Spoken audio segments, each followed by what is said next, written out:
Hey everyone, आज की video में मैं आपको बताने वाली हूँ अपने लखनऊ का one day experience and share करने वाली हूँ वो सारी प्लेसेस के नाम जहाँ आप जा सकते हैं, खा सकते हैं अगर आप भी लखनऊ में एक दिन के लिए हैं।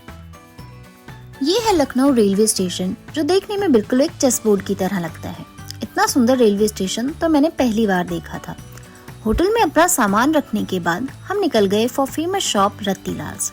सबसे पहले हमने ट्राई की यहाँ की फेमस कचौड़ी। ये फर्स्ट टाइम था जब मैं कहीं की कचौड़ी खा रही थी, क्योंकि मुझे कचौड़ी बिल्कुल पसंद नहीं है। बट आई मस्ट से मैं यहाँ बिल्कुल भी डिसअपॉइंट नहीं हुई। It was actually very tasty. और साथ में ट्राई किया यहाँ का फेमस रायता, और रायते के तो क्या ही कहने, मज़ा आ गया। जितना मज़ा यहाँ भटूरे बनने के प्रोसेस को देखने में आया, उससे ज़्यादा मज़ा आया उन्हें खाने में। खाने को यहाँ तो वैसे बहुत सारी स्वीट डिशेस थी, बट क्योंकि हम ऑलरेडी फुल हो चुके थे इतना सब खा के, हमने सोचा क्यों ना रबड़ी जलेबी ट्राई करते हैं। इतनी जगह तो पेट में बन ही जाएगी। वैसे जलेबी बनाना भी एक आर्ट है, जो हमसे तो ना हो पाएगा। हमारी एक्सपर्टीज तो बस खाने में है। पेट पूजा करने के बाद हम निकले अपने होटल की तरफ, और ये था हमारा रूम। हमें रात में लखनऊ से बनारस की ट्रेन लेनी थी और हमें यहाँ स्टे नहीं करना था, तो हमने बहुत ही बेसिक सा रूम लिया था, जो कि हमें 1000 रुपीज में मिल गया था। फिर रेडी शेडी होकर हम निकल गए बड़ा इमामबाड़ा देखने के लिए। ऑटो वाले भैया ने हमें यहाँ पे छोड़ा, और सामने ही था ये 65 फीट बड़ा दरवाजा, जिसे रूमी दरवाजा कहते हैं। इसे टर्किश गेट के नाम से भी जाना जाता है। इस दरवाजे को बनाने का एक बहुत ही चैरिटेबल रीजन था। जब 1748 में यहाँ अकाल की सिचुएशन हो गई थी, तब यहाँ के नवाब असफ-उद-दौला ने एम्प्लॉयमेंट जनरेट करने के लिए इस दरवाजे को बनाने का काम शुरू करवाया था।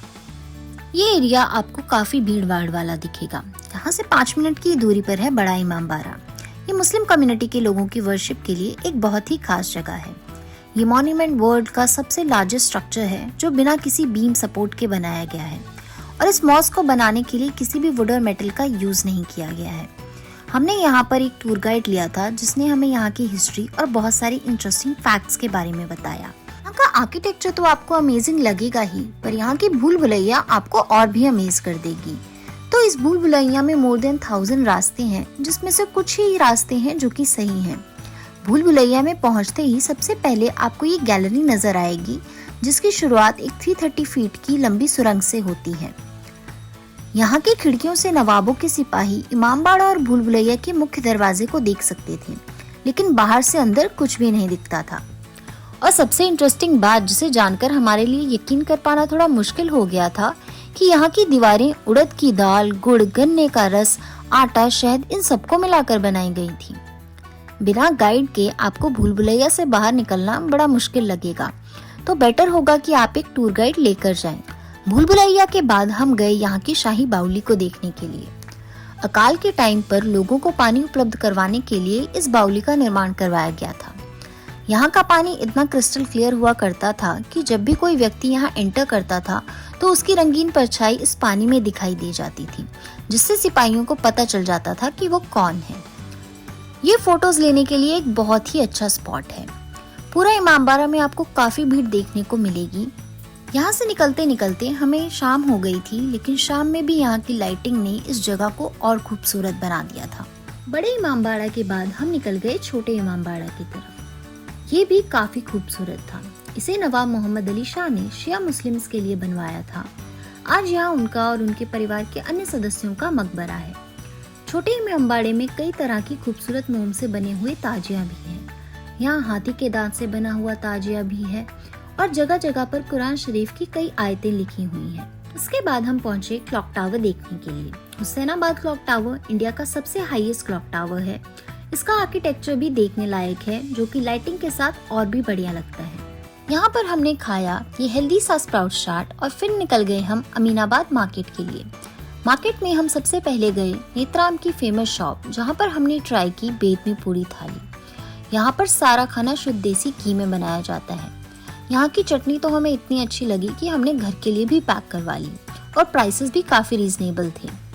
और डेजर्ट में हमने खाई ये टेस्टी स्पॉन्जी रसगुल्ले। उसके बाद हमने एक्सप्लोर की यहाँ की मार्केट और की चिकनकारी कुर्तों की शॉपिंग। आप यहाँ आए तो यहाँ के इत्र की शॉपिंग भी जरूर करें।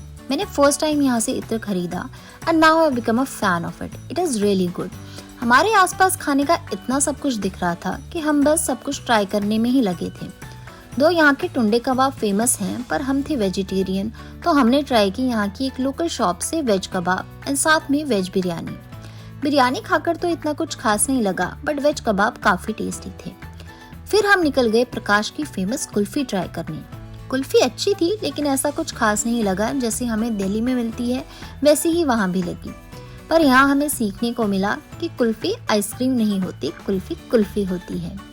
एंड लास्टली पान की दुकान देखकर हमने ट्राई किया यहाँ का मीठा पान, और खाते पीते और घूमते बीता हमारा लखनऊ का ये दिन। और फिर हम निकल गए स्टेशन की ओर to catch our next train. I hope आपको ये वीडियो अच्छा लगा हो। If so please like and share this video जिनके साथ आप लखनऊ जाना चाहते हैं, and don't forget to subscribe if you haven't already. And I see you in my next video. Till then, bye bye and thanks for watching.